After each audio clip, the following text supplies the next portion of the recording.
Hey guys, welcome to क्यू किस channel. आज है 1 मई और 1 मई को बनने वाले जितने भी मोस्ट इम्पॉर्टेंट करंट अफेयर हैं आज हम उनको डिस्कस करेंगे। फ्रेंड्स, करंट अफेयर को बहुत ही शानदार तरीके से बनाया गया है। इसमें हर क्वेश्चन को आपको एक्सप्लेनेशन दिया जाएगा और साथ ही साथ उनके बनने वाले स्ट्रेटेजी को भी देखा जाएगा और जिनको आपको फ़ोटो के द्वारा समझाया जाएगा ताकि आपको अच्छे से समझ में आ सके करंट अफेयर और याद हो सके तुरंत के तुरंत। तो आइए स्टार्ट करते हैं करंट अफेयर। फ्रेंड्स, आगे बढ़ने से पहले बता दूं, यदि आपको इसकी पीडीएफ चाहिए तो आप हमारे टेलीग्राम चैनल को ज्वाइन कर सकते हैं, जिसकी लिंक मैं वीडियो के डिस्क्रिप्शन में दे दूंगा। तो आप जिस पर क्लिक कर कर ज्वाइन हो जाइएगा। तो आइए फिर स्टार्ट करते हैं आज का करंट अफेयर। तो ये रहा पहला क्वेश्चन, हाल ही में अंतर्राष्ट्रीय नृत्य दिवस कब मनाया गया? तो फ्रेंड्स, इसका सही आंसर हो जाएगा ऑप्शन नंबर बी। तो 29 अप्रैल को मनाया जाता है अंतर्राष्ट्रीय नृत्य दिवस। और ये किसके द्वारा मनाया जाता है? तो ये यूनेस्को के द्वारा मनाया जाता है हर साल। और ये किसकी याद में मनाया जाता है? तो एक महान रिफॉर्मर थे जिनका नाम था जीन जॉर्ज नवेर के जन्म की स्मृति में मनाया जाता है ये हर साल 29 अप्रैल को नेशनल डांस डे। यहाँ पर फ्रेंड्स यूनेस्को का नाम आया है तो यूनेस्को के बारे में जान लेते हैं कि यूनेस्को क्या है। तो यूनेस्को की फुल फॉर्म हो जाती है यहाँ पर united nation educational scientific and culture organisation. Hindi में देखा जाए तो संयुक्त राष्ट्र शैक्षिक वैज्ञानिक एवं सांस्कृतिक संगठन, जिसकी स्थापना की गई थी 4 नवंबर 1946 को। और इसका हेडक्वार्टर हो जाता है पेरिस, जो फ्रांस की राजधानी है। और वर्तमान में इसके अभी हेड हैं यानी अध्यक्ष आंद्रे अजोले इसके हेड हैं। चलते हैं फ्रेंड्स आगे। फ्रेंड्स, अभी आज 1 मई हो गई और अपन अप्रैल के जितने भी मोस्ट इम्पॉर्टेंट डे थे आज उनको डिस्कस कर लेते हैं पूरे मंथ का। तो 1 अप्रैल को मनाया गया था उत्कल दिवस यानी उड़ीसा दिवस। 2 अप्रैल को विश्व आत्म केंद्रित जागरूकता दिवस। 5 अप्रैल को मनाया गया राष्ट्रीय समुद्री दिवस। 6 अप्रैल को अंतर्राष्ट्रीय खेल दिवस। 7 अप्रैल को विश्व स्वास्थ्य दिवस। 10 अप्रैल को विश्व होम्योपैथी दिवस। 14 अप्रैल को भीमराव अंबेडकर जी की जयंती मनाई गई। 18 अप्रैल को विश्व विरासत दिवस। 21 अप्रैल को सिविल डे मनाया गया। 22 अप्रैल को विश्व पृथ्वी दिवस। और 23 अप्रैल को विश्व पुस्तक एवं कॉपीराइट दिवस। और 24 अप्रैल को राष्ट्रीय पंचायती दिवस। और 25 अप्रैल को विश्व मलेरिया दिवस। और आज 29 अप्रैल को मनाया गया था अंतर्राष्ट्रीय नृत्य दिवस। तो ये फ्रेंड्स अप्रैल माह के कुछ इंपॉर्टेंट डे हो जाते हैं जो एग्ज़ाम में बहुत इंपॉर्टेंट हो सकते हैं, तो इन्हें याद रखिएगा। चलिए अब बढ़ते हैं नेक्स्ट क्वेश्चन की तरफ। तो हाल ही में उडको के नए सीएमडी का पदभार किसने संभाला है? तो फ्रेंड्स, इसका सही आंसर हो जाएगा ऑप्शन नंबर जो ए है शिवदास मीणा। तो इनको बनाया गया है उडको का अभी नया सीएमडी। तो ये पदभार संभालेंगे अभी। जो यदि यहाँ पे उडको की बात करें तो इसकी स्थापना 1970 में की गई थी, जिसका हेडक्वार्टर न्यू दिल्ली में है। और बाकी क्वेश्चन को जैसे डिस्कस करते हैं तो ये जो अभी पीके पुरवार हैं इनको एमटीएनएल और बीएसएनएल का एमडी भी बनाया गया है। और यहाँ पर संजय कोठारी को देखें तो अभी ये केंद्रीय सतर्कता आयोग के अध्यक्ष भी नियुक्त किए गए हैं। यहाँ पर उडको के बारे में और जान लेते हैं क्या है उडको। तो उडको का फुल फॉर्म हो जाता है housing and urban development corporation. तो उडको के जो अभी चेयरमैन बन चुके हैं वो हैं तो शिवदास मीना इसके चेयरमैन हैं, जिसका हेडक्वार्टर न्यू दिल्ली में है। और इसकी स्थापना देखें तो 1970 में हुई थी इसकी स्थापना। बढ़ते हैं आगे नेक्स्ट क्वेश्चन में। तो हाल ही में बॉलीवुड अभिनेता इरफान खान का हाल ही में निधन हो गया, तो वे किस बीमारी से पीड़ित थे? तो फ्रेंड्स, इसका सही आंसर हो जाएगा ऑप्शन नंबर ए। तो वो थे न्यूरो एंडोक्राइन ट्यूमर। ये कैंसर है, तो उनके ब्रेन में एक न्यूरो एंडोक्राइन ट्यूमर हो गया था जिसके तहत इनका भी 29 अप्रैल को ही निधन हो गया। यहाँ पर यदि इरफान खान की बात करें तो इन्हें 2011 में पद्मश्री से भी सम्मानित किया गया था।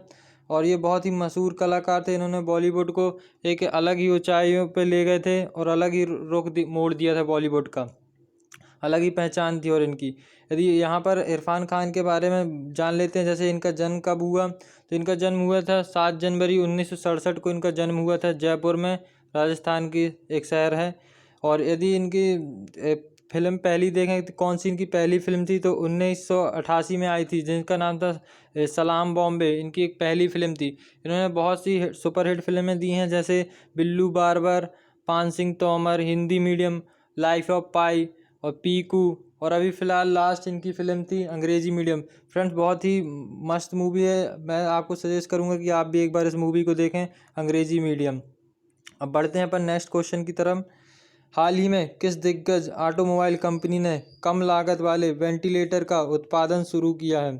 तो फ्रेंड्स इसका सही आंसर हो जाएगा ऑप्शन नंबर बी। तो मारुति सुजुकी है जो, इसने अभी कम लागत के वेंटिलेटर तैयार किया है।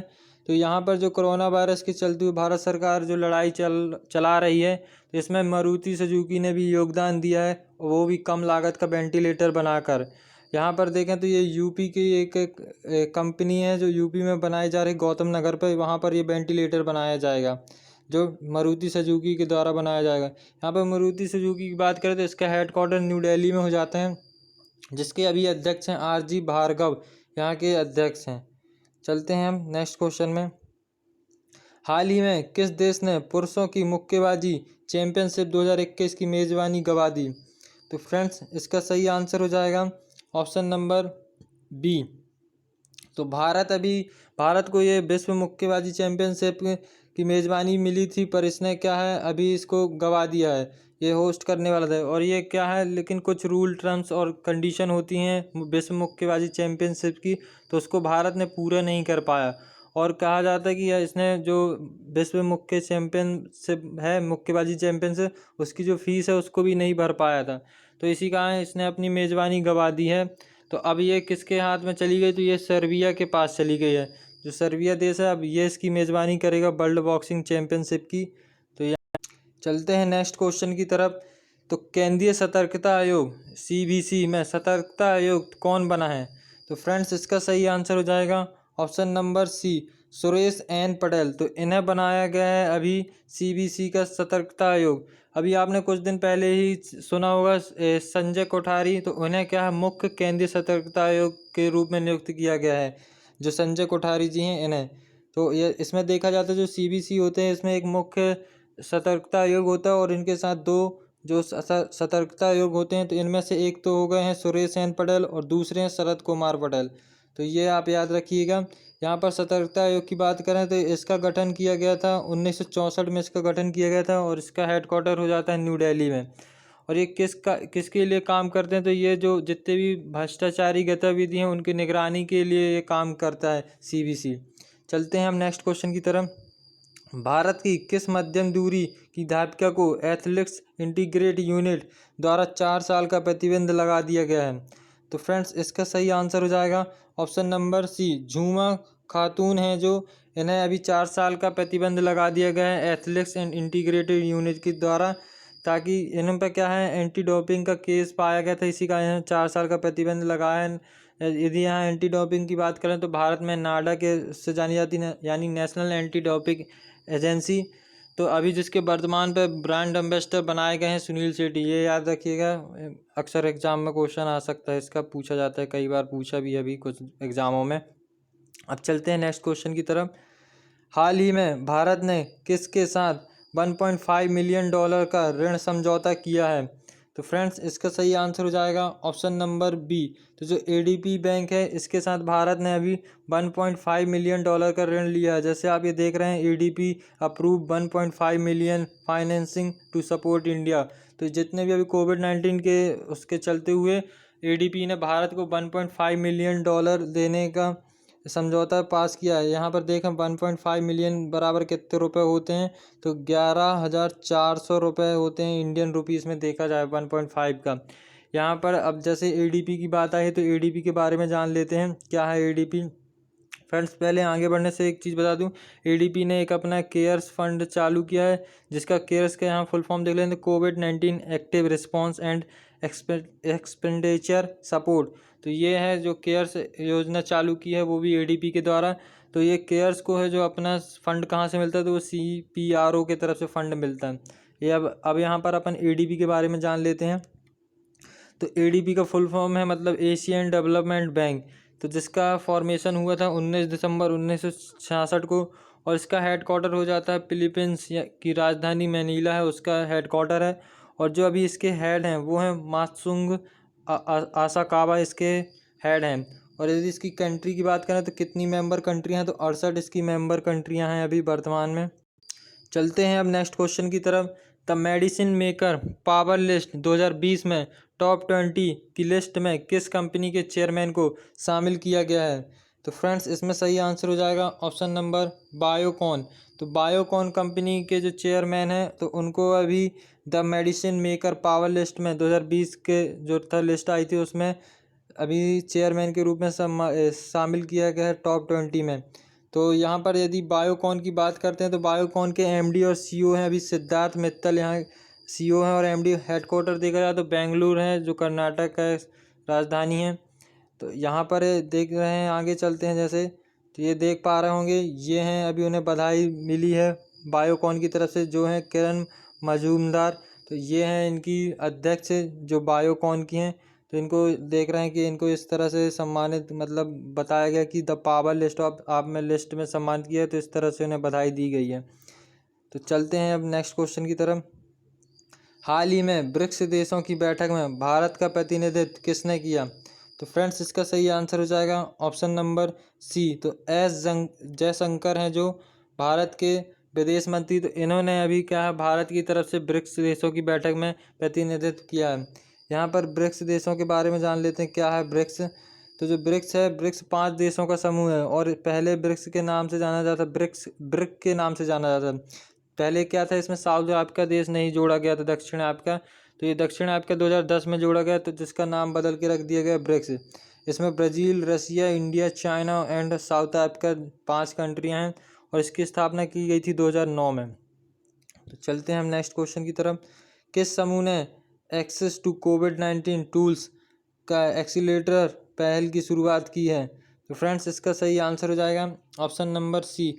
जो G20 है, इसने अभी क्या है, एक्सेस टू कोविड-19 टूल्स एक्सीलेटर पहल की शुरुआत की है। इसमें क्या है, जो भी कोविड-19 के चलते हुए जो भी इशू चल रहे हैं, तो इसी के सभी मुद्दाओं की पहल को शुरू करेगा, जो भी इसका सोल्यूशन है ये देखेगा, इसीलिए इसकी बैठक की गई है। यहाँ पर G20 की बात करें तो जो G20 का गठन किया गया था, तो वो किया था 26 सितंबर 1999 में इसका गठन किया गया था। और यहाँ पर देखे जाए तो जो G20 है, इसमें 19 कंट्रियाँ और एक यूरोपियन संघ का एक ग्रुप है ये, तो इसीलिए इसका नाम G20 रखा गया है। यहाँ पर जो 2020 में है, जो G20 की अध्यक्षता जिसको मिली है, तो उसको वो देश है सऊदी अरब के पास है अभी 2020 की अध्यक्षता G20 की। और 2021 में देखें तो ये इटली के पास जाएगी, और 2022 में भारत, तो भारत इसकी अध्यक्षता करेगा 2022 में, और यह इसका 17वां सत्र रहेगा G20 का। अब चलते हैं नेक्स्ट क्वेश्चन की तरफ। हाल ही में किस राज्य सरकार ने जगन विद्या दिवेना योजना की शुरुआत की?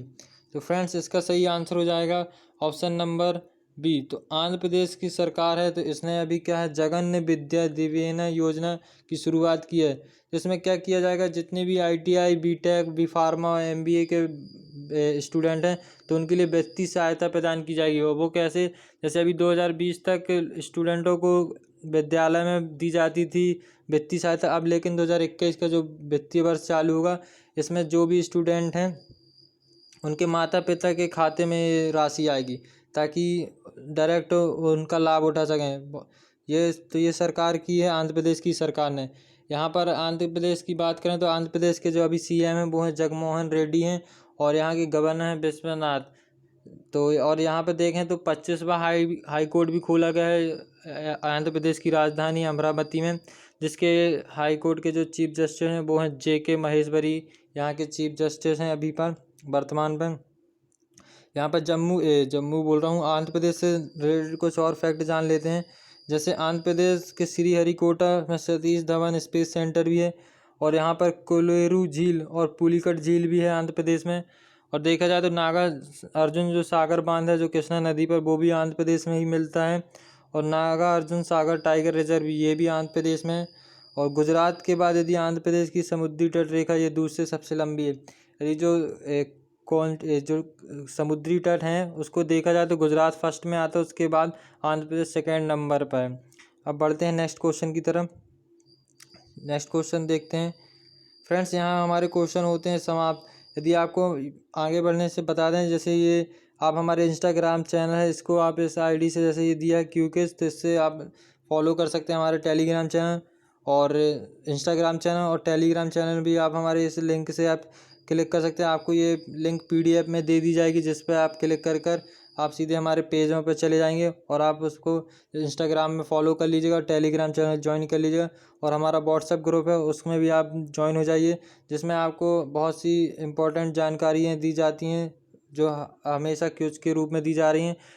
हम रोज़ हमेशा क्विज के रूप में दी जाती है ताकि आपका और तरीके से अच्छे से जी के तैयार हो सके। क्या है, आप घर बैठे हैं अभी अपने खुद से रिवीजन नहीं कर पाएंगे, लेकिन आप इन क्विज में भाग लेते रहेंगे तो आपका धीरे धीरे कुछ जो डाउट है वो क्लियर होता जाएगा। तो मैं आपसे बोलता हूँ कि आप ज़रूर इस क्विज को करिए ताकि आप अपना समय में सही सदुपयोग कर पाएँ। तो फ्रेंड्स, आप हमारे चैनल को सब्सक्राइब कर सकते हैं क्योंकि थैंक यू। क्योंकि चैनल को कीजिए सब्सक्राइब और बेल आइकॉन को दबाइए और वीडियो कीजिए लाइक, कमेंट एंड शेयर।